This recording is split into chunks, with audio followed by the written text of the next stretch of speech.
Jorge Perez-Barrios, Francie Morales. Am I ruining this? No. Okay. Jorge Moreno, Lourdes Crespo Garitano, and they're all from West New York School District. Good morning, everyone. Good morning. Good morning. I'd just like to begin by repeating that we're from West New York, in New Jersey, Hudson County. Francie Morales and George Perez-Barrios work in the middle school and high school. George Moreno and myself, we're elementary 5th grade bilingual teachers. We're all bilingual ESL certified teachers. So we began an initiative that was started by our superintendent, Clara Herrera. She was interested in implementing the Flipped program into our district. They actually started with Francie and George, and later on she brought it to our attention in the elementary grades. We were a little hesitant at first because it's something new, something exciting. It is an interdisciplinary approach. We're all trying to move towards the STEM, or in our district she pushes for STEAM, which is science, technology, engineering, the arts, and mathematics. And this was the perfect way to implement Flipped. We decided to start it off in the elementary grades with science. And one of the first things that we did was that we had to speak to our supervisors in the science department to find out what were the best topics that we would, implement with the children. We discussed materials that we would need. We'll show you the materials later, but they were scales, microscopes, and robotics kits. The last step was to have a parent symposium, because bringing the parents on board was essential to doing the new technology. We had to meet with the parents, get them on board, to understand that children aren't going to be using the computer at home just to play. They were going to actually need them to do their work. And we have a short video.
Our challenges are great in the classroom. Not only do we have the emotional learning that takes effect, but it's hard to reach all the differentiated groups that we have. You have your higher level students that might not be challenged enough. You have 70 to 90% of the class is spent on implementing in presenting the lesson, and then if children aren't getting it, you're going from group to group. It takes up a lot of our time. So actually doing the activities, your time is shortened. And like I said, differentiation is a challenge. So I'm pretty sure in the traditional classroom, we're probably all guilty of it. You spend a lot of time lecturing, presenting content. And often, if you've been in the classroom long enough, you get faces, creased foreheads, quizzical looks. What are you talking about? What you talking about? What you talking about? What you talking about, Willis? You know Willis, right? You guys know familiar with Art? What are you talking about, Willis? So often we get those quizzical looks from students. What are you talking about? I don't understand. What is it they're talking about? So basically, the flipped classroom, I can go to the next slide. Flipped classroom is a very simple concept of inverting the teaching by posting things on Google Classroom. We have a Google Classroom where we will present a short video presentation of the content that we're going to present the following day. So students are already aware of what you're going to present the following day. So they're not coming to the classroom with this look of, but now they've already had, they've seen a video, a short video. You don't want a 10, 15 minute video often. It's a minute per grade level.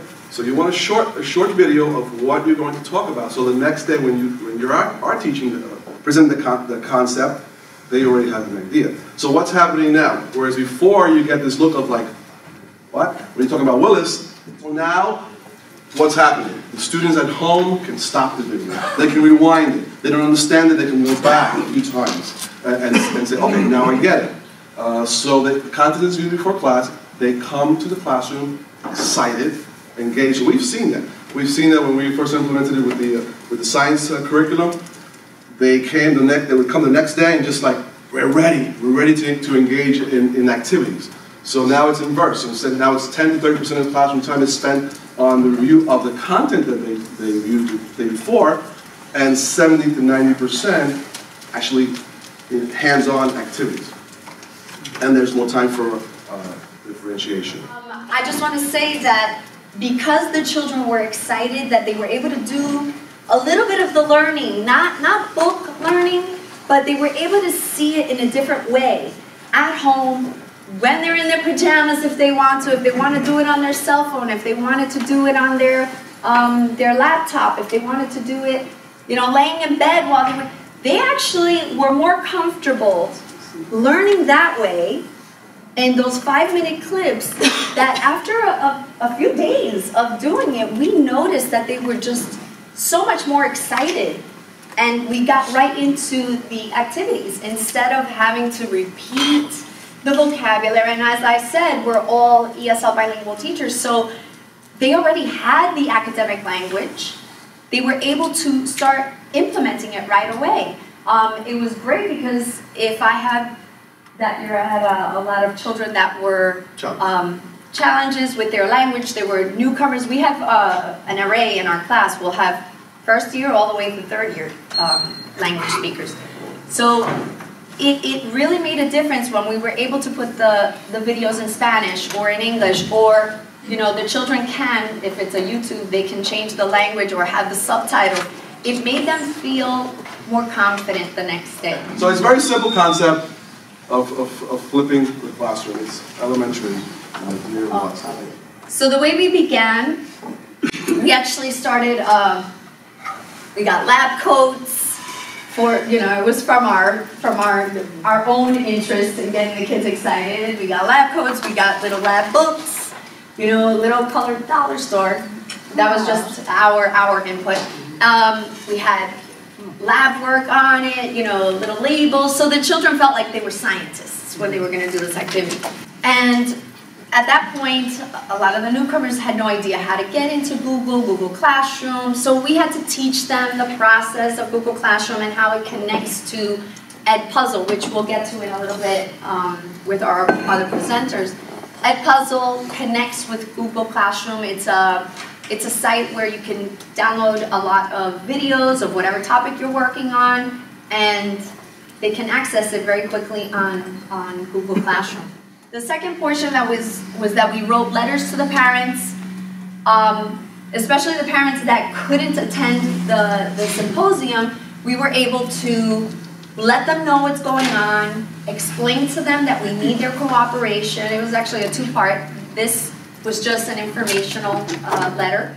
We also had a contract, which I didn't put a picture of. We signed a contract between the parents, the teachers, the students, saying this is the way we're going to be doing our science curriculum this year. Having everybody on board is essential, because once that contract was there, the kids knew, okay, this is my responsibility. The parents knew, okay, I have to be paying attention to what they're doing on the computer. I need to be part of this. And everybody was definitely supportive.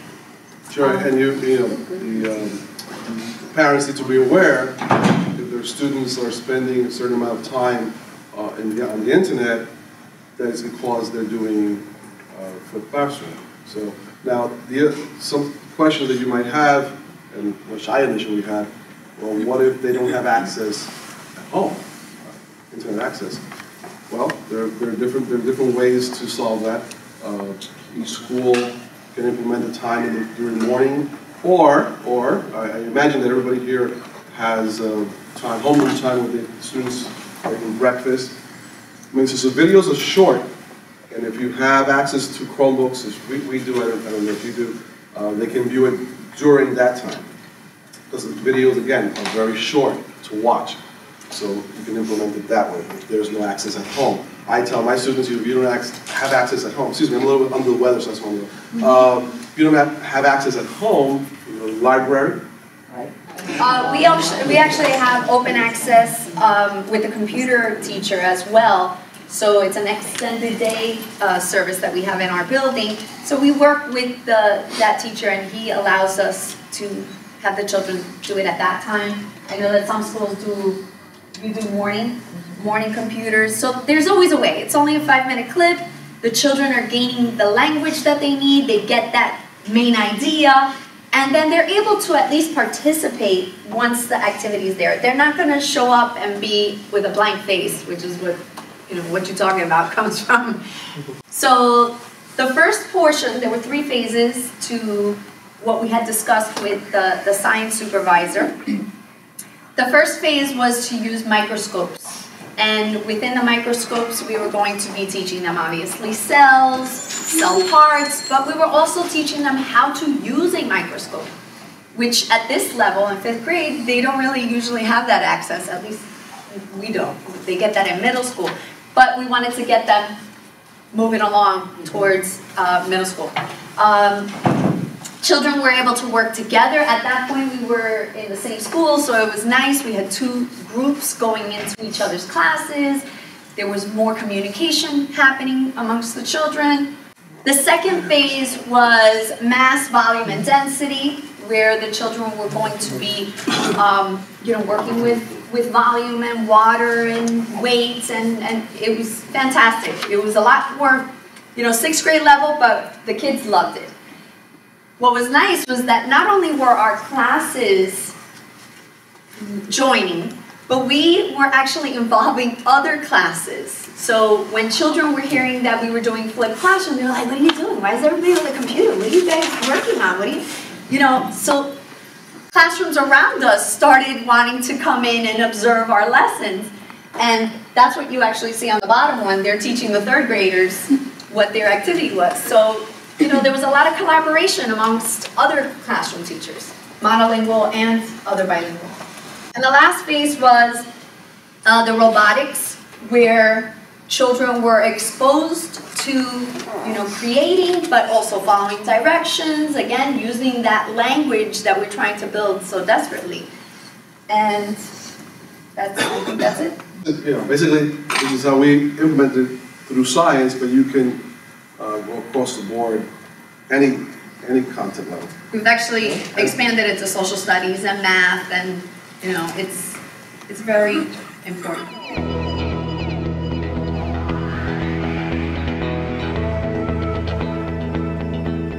The objective of our lesson was to teach students about cells. In order to do so, we taught them about the microscope and the parts of the microscope as well as their functions. That led us into teaching them about cells, different types of cells, comparing of cells, cell parts, cell functions, as well as cell division. Flipped classroom begins by creating videos that the children will be able to view at home, in the comfort of their own home, be able to watch it as many times as they wish in order to understand the concept. The next day in the classroom, we review the material that was in the video, and then we're able to do a hands-on activity that will correlate with the video that was played.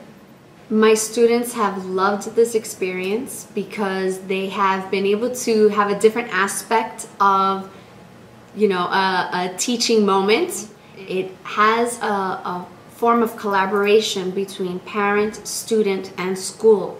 The parents can now get a feel for the materials that are being taught in the classroom. They can see the activities that the children are going to be doing. It's not just about, what page are you reading tonight? It's about what are you going to do tomorrow? Siempre llega, no tengo que ver tal video, no tengo que responder tal cosa. Entonces yo creo que eso agrega una rutina de trabajo que hace también que la tecnología se use, yo lo veo así y me interesa que sea así también, de una manera más crítica, que no es un juego. O sea, la computadora no es para jugar, la computadora es para trabajar, la computadora es para buscar información, la computadora es para usarla de esa manera crítica, ¿no? En términos del aprendizaje. Él se siente bien emocionado por este programa que entra. I learned about 2 types of cells. What I learned about is the parts of the microscope. I learned about the function of the microscope. Lo que yo he aprendido en Flip Classroom es sobre la división de las células. They have some organelles that are the same and organelles that are different. Los dos tipos de la división celular son mitosis y meiosis. This is the ocular lens. The nucleus here. El núcleo se separa y se sigue separando para crear 2 nuevas células. What I enjoyed the most about Flip Classroom was that I could, when I see the video at home, I could apply it in the classroom the next day. El beneficio de verlo en la casa es que tú lo puedes repetir muchas veces hasta cuando tú lo entiendas. And I can pause the videos y luego venirlo a utilizar lo que has aprendido en la clase. When we're gonna do the topic, I can know what the teacher gonna tell me. Puedes ver a un profesor distinto explicándote de otra manera que tú puedes entender mejor. My favorite part of this lesson was using the microscopes. We prepared a song to learn the part of the cell. That was really fun.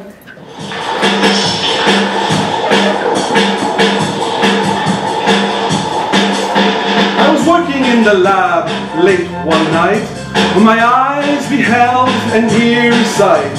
For my specimen from a slide began to rise, and suddenly, to my surprise, I observed some organelles. They were a classroom smash. It caught on in a flash. I saw some organelles from my laboratory in the classroom east. With my instruments where young eyes feast. The students all came from their humble abode to get a jolt from my microscope. I observed some organelles. They were a classroom smash. I think it was exciting for the kids to be able to get a more hands-on approach in the classroom with the materials, the microscopes. We're very excited about the future lessons on volume and also robotics with STEAM. Yeah, definitely doing Flip Classroom is a world of difference from sitting on a desk with a textbook. I mean, you cannot do science that way. So I always thought, hey, this is very tedious, just learning science, textbook science. But now they're doing hands-on. Now they're actually engaged at home, and then they come ready. That's the key. They come ready, engaged to work. They're not ready for us to prime them and get it out of them. They're already engaged at home, and they come ready for us to just draw from the knowledge that they've learned at home. I think the kids are getting a lot of excitement working together, especially 2 different classes, working together on the materials. They have more material to talk about, they're building their language, their academic language. Yeah, it takes a load off of our shoulders to be constantly being the lecturers all day long, teaching a subject. But now they're getting a little bit of it at home, and now we're ready to run. So a little more time management. So time in class is more efficient. Efficient. we've already thought about, Yeah. you know, how we can incorporate it in language Language arts. arts and social studies and, you know, not just science, you know, have homework that is really what we would have been teaching them. Now they're getting it at home, they're learning it, they're coming in, and we can act it out, you know, do things. Yeah, flip. Flip. Just flip that channel. Flip, baby. We're flipped about it. Right. If you want to hire me for a singing gig, I'm kidding. All right, so Now we have middle school, high school, that's exactly. Hello everyone, as they presented us before, Perez Morales from middle school and Jorge Perez from the high school. We started planning for the pilot program in January 2016 and began working with 2 small classes in February that same year. This school year, 2018-2019, we have been able to expand it to bigger classes and added, as you have seen also, other subjects. Students have been exposed to more technology and the latest online assessment tools like Edpuzzle, Google Classroom, Socrative, Nearpod, Kahoot, Storybird, and Flipgrid. Okay, so as they've already explained, flipped classroom is the opposite of the traditional classroom. Instead of the student being in class, sitting, opening the textbook, and listening to the teacher lecture, they're doing that at home. So at home, they're watching the videos. It's 5 to 10 minute videos. They're not long. So they already get the topic before they come to class. By the time, as you see in the chart, they come to class, they already know the topic. They're ready to work in groups. They're ready to discuss. They already have questions about what they didn't understand or what they didn't do. At times when students go home and do homework, especially with the English language learners, they're scared to ask, or they don't know what to ask, or they don't know how to ask. So with the videos, as they said, they're able to rewind. They're able to watch it again. They can Google. They can use the resources that we provide to them so that they're able to clear any questions. And by the time they come to class, they actually have content questions and not simple, basic, I didn't understand this part, or what do you mean with this? It's actually deep discussion that we can have more well thought out for the lessons. And what we did, George and I, we actually recorded videos together. So it is a lot of work. Like, you know, with preparing it, it's not like you just go and start it. You have to like set it up. So we recorded videos. We researched videos. You could recycle a lot of videos from other topics. Other teachers have done it, implement. There's audio videos that you could just use. So some videos we just added our audio to it. We use PowerPoints that we recorded. We use Powtoons, animations. So we do make it interesting for the students. It's not just your face lecturing to them. You actually use animation so that they want to watch the videos and that they're interested. The one main one that we still use is Edpuzzle, which George is going to explain, but that's what our students know from the beginning. Edpuzzle, it's the main program that we use their videos for. Yes, Edpuzzle is a free online assessment tool. It's free online assessment tool that allows the teacher to insert a quiz after each checkpoint, and it gives the students instant feedback. This website, Edpuzzle, has a huge library of ready-to-use videos with quizzes, annotations, and voiceovers. Another amazing option is that Edpuzzle has partnered with other educational video platforms like Khan Academy, LearnZillion, National Geographic, Tech Talks, Veritasium, Numberphile, Crash Course, which is part of PBS, Vimeo, and if this is not enough, it's also linked to YouTube. So what we did, we assigned their students the homework to watch the videos. But again, as an urban district, we do have the struggle of students that don't have computers, or especially newcomers, that they don't have a cell phone yet, they don't know how to watch the videos, how do they have the technology? So what we, in the middle school, we were lucky, we have a before school and after school program. So all students that were in the flipped classroom program had to come in the morning, or they had to come after school for 5 or 10 minutes just to watch the video. If they had any questions, we all use the app Remind, which is easier to use at a higher level. It's a little bit harder for the younger kids, but it's basically like a text message system that you can connect with your students without using your phone number. So they can send you a text message. So a lot of times some students couldn't open the videos, or they wanted to open it from their cell phone, or they're borrowing someone's computer and they couldn't log in. So instantly they could just message us to Remind and tell us what's the login, or what email do I have to use, or the website's not working.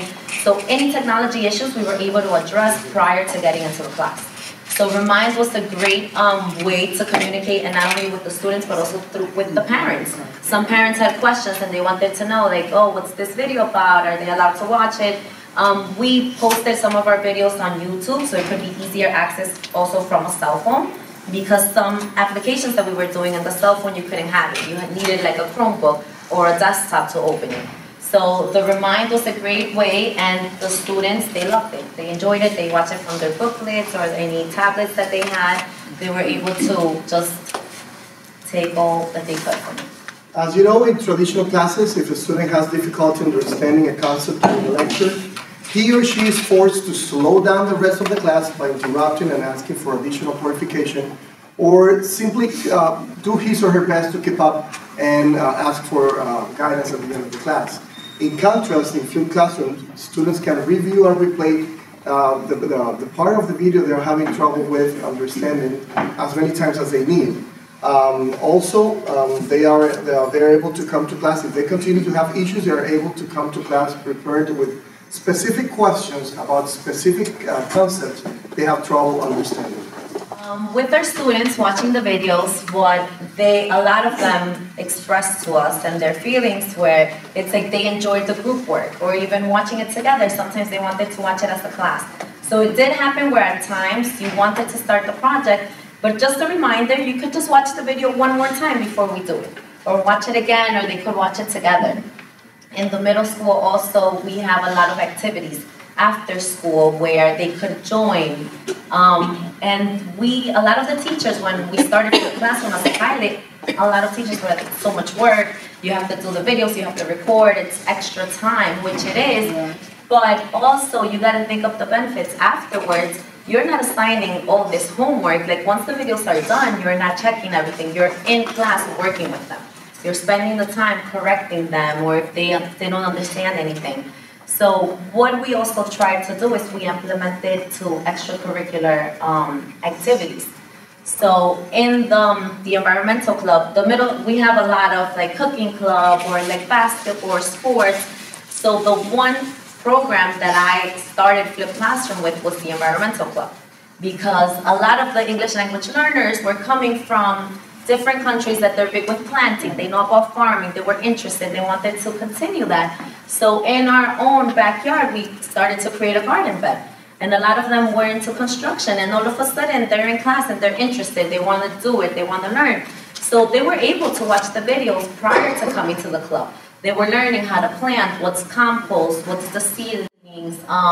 We actually did it after school, and we were able to meet some Saturdays, and it's hard to get students in on Saturdays, but you'll be surprised how many came in because we were building a garden outside of our school, and they wanted to do it. And some of them that had the construction background, or they seen it, so in class we like mapped it out, we did it, and then once they came, it was all hands on. So as soon as they came in, it was working. There was no need to explain, or what's the first step, because through Flipped Classroom, we were already able to explain the process. Then also with the Flipped Classroom, they're able to learn about the topic, but their curiosity grows. They're able to research more videos. They could learn about different things that they want to keep going. And once they come in, they were telling me about compost and how we could all of a sudden get worms and add that to our garden, and how it's going to make it better, or how that's going to help. So their interest just grew deeper and deeper into any topic, and this could apply to any extracurricular activity. Aside from their interest, it also builds leadership and their confidence grows. A lot of these English language learners don't know how to pronounce, or are still speaking English, or they're scared to stand in front of people and just talk. But this year, they presented to the whole school. They wanted to show what we created. So they had an assembly where they wanted to present, and they told me, like, let's do it. They were looking forward to it. So they were eager to share their thoughts. They wanted to teach other students. We had an after-school activity where it's like a family night, and the students were teaching parents and were telling them what we did in environmental club and that they could do at home, or that we could work with them. Results from Flipped Classroom show promise. There is growing evidence that the Flipped Classroom model can improve student achievement in nearly any subject. Our results show that students love this new method. They were engaged at all times, and they felt they learn more. So overall, as you could see, it was 60% that everyone felt they learned a lot. Because they come in, they don't want to listen to you. So overall, with flipped classroom, there's studies that show that it does make a difference. It's a successful program that does benefit and it engages the students in the classroom. Okay, and this was just our classes that we started with the middle school and the high school. As George said, we implemented in the middle school, we have different levels of the newcomers, the intermediate, the advanced. We started with the higher level, but if you bring it into the beginner's class or the intermediate, that's where I've seen the most growth, because now they're listening to the language they can pronounce. They come to school already having the vocabulary background to use in the classroom. As all successful projects, support must come from the top. This program wouldn't have been possible without a constant guidance and support from the 2 district supervisors of bilingual English as a second language and bilingual languages. The assistant superintendent of curriculum instruction, the administrative supervisor of educational programs, the technology department, and of course the superintendent of schools of West New York. We thank them for their support and for approving this program. And in order to finish our presentation, we have a 2-minute video that we'd like to show you that summarizes what the flipped classroom meant for them in the middle school and the high school, and for us as well. We will answer any questions at the end of the video, so thank you very much and enjoy.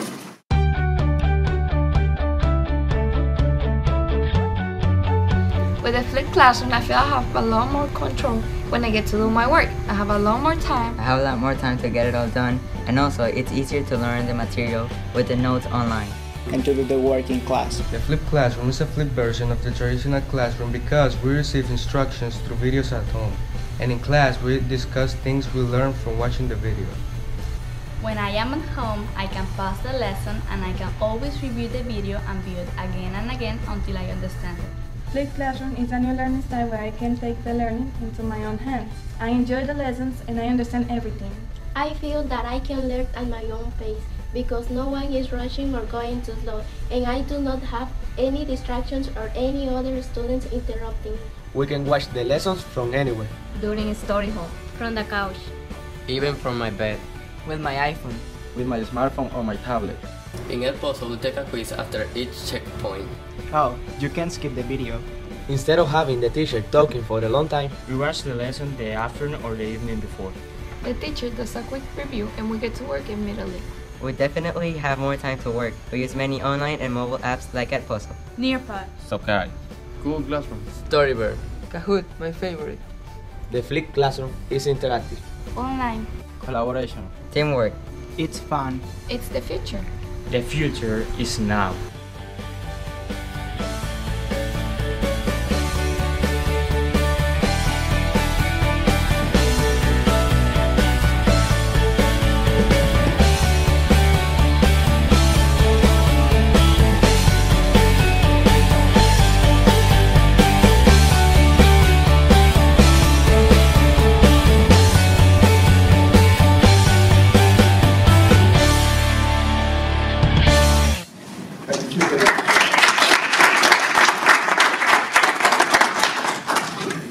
Questions? So, now when you were doing these tapes on your own time? Well, we were able to, we did have common planning time. We did have that. So it is, you do it on your time, we did common planning, and we also got extra time allotted to ourselves just to work on it, but yes.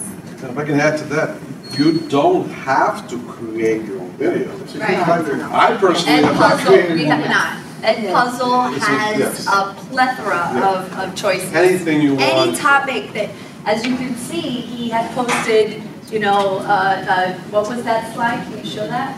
Where it showed that Edpuzzle is connected with National Geographic and YouTube, educational YouTube, so it's safe. And, you know, there's just so much information. Anything that you can think of will just pop up. And what's nice about Edpuzzle is that you can actually edit. So you have the option of, you know, shortening the clip, just picking the clip that you like. that the section that you like. You can add questions if there aren't enough questions. So that was that little picture that showed how the questions come up that the little boy, and you can't skip. So a child can't just click to the end. They actually have to take. Yeah, they have yes. So I can go to N-Puzzle now and look at it? Or Yes, absolutely. Well, you just log in. It's free with your teacher account. You can log in. When you click on content, you'll see all these websites there. Yes.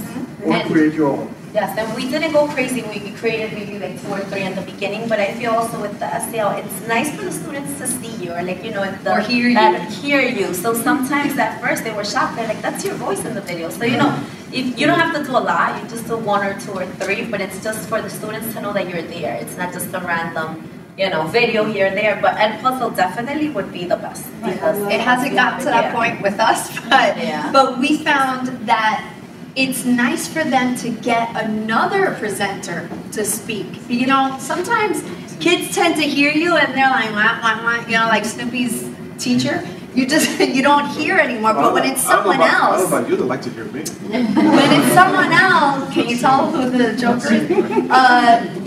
You can tell that they're interested in hearing another version of the same topic. Right. You know?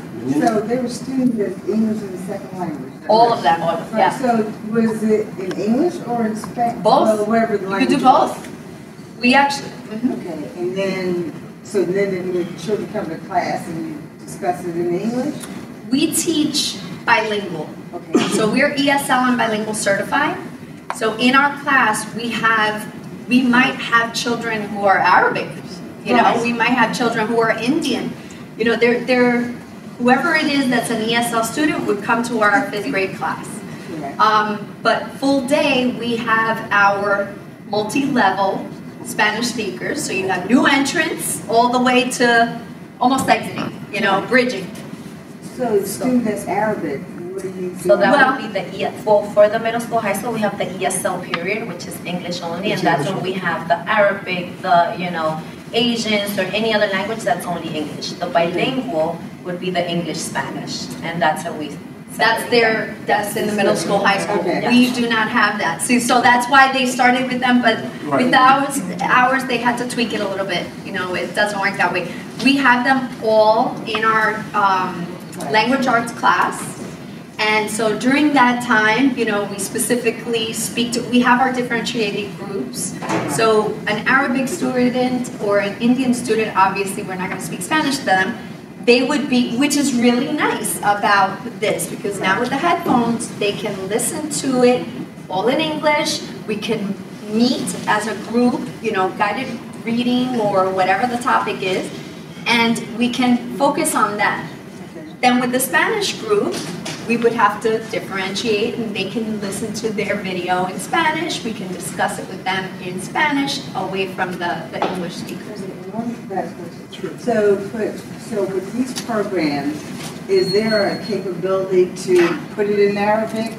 Are they set that way? There is, especially with the YouTube function. You can change it. Yeah, YouTube. Yeah, and you don't need N-Puzzle. You can do that. The number one language to check is N-Puzzle. They have already. They're connected. Other teachers created the videos with the quizzes, so you don't have to do anything. If you don't find anything that suits your class, then you select from other libraries like Crash Course, Number File, YouTube, TikToks, and then you can insert the question. Very simple. You just play the video, you stop it, you pause it, and it says insert quiz. And then you have 3 options: multiple choice, like to write a open-ended, and true or false. And that's it.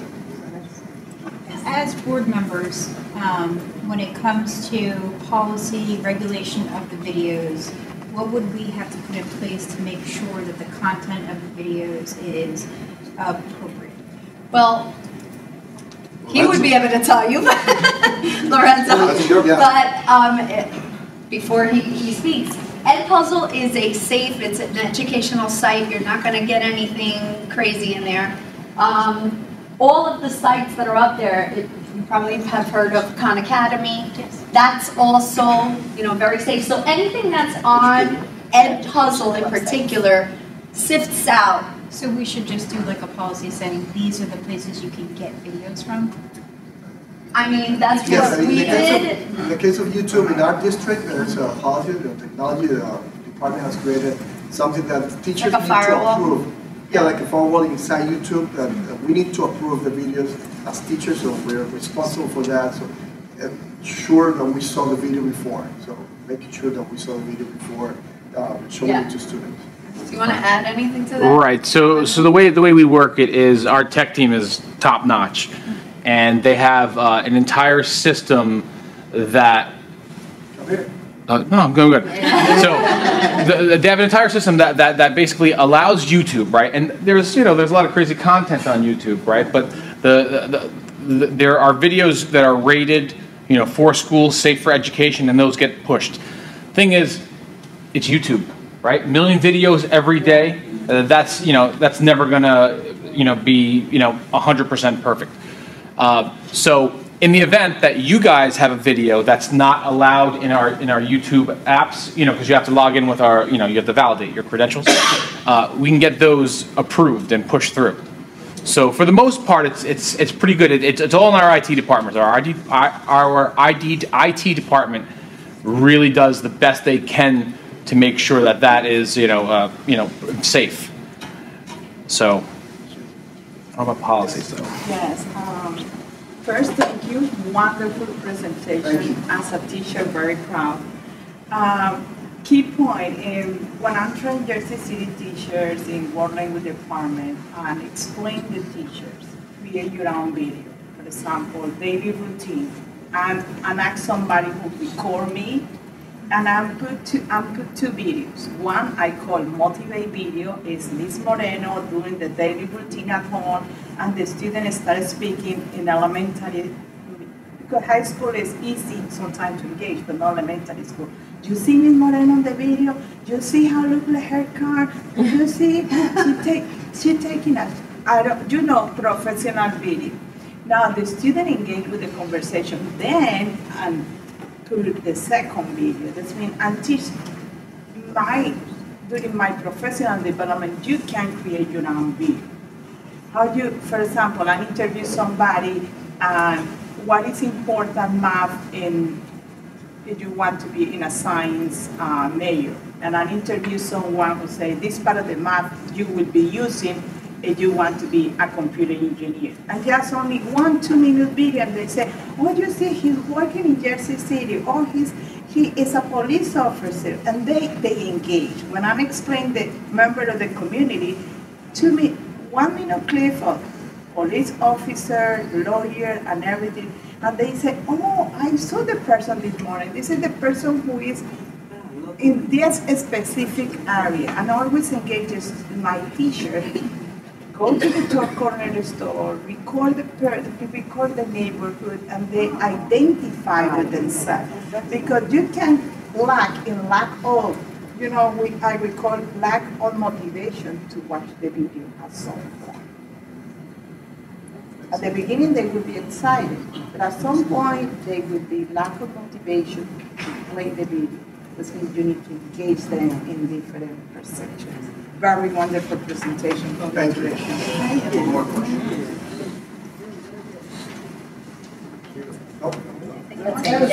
Thank you.